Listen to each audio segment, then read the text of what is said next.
we have to dream big. Dreams have to be big, right? Maybe everything in that dream will not be a reality, but 60, 70%, 80% will be a reality. So I think it is our duty to think big. And yes, we are fighting a formidable enemy. We are fighting an enemy that is dominating the money in this country. We are fighting an enemy that is crushing its opponents.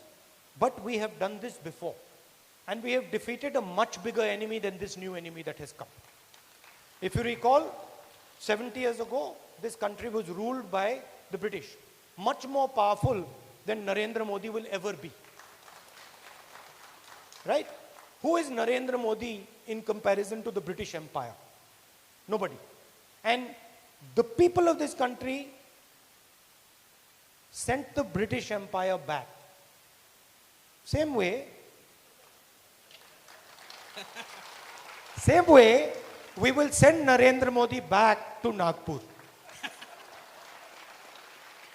And by the way, I want to make one more point. We will do it without any hatred, without any anger, without any violence. They can do whatever violence they want on us. The government of India doesn't want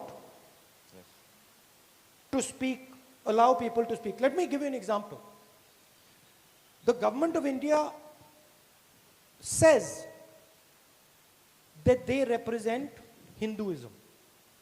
A lot of the ideas that they espouse have nothing to do with Hinduism.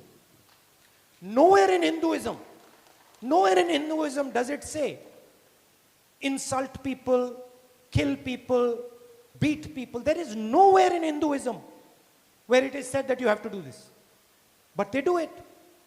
So, if you want to have a discussion on the true principles of a religion, they are very simple. All of them say the same thing.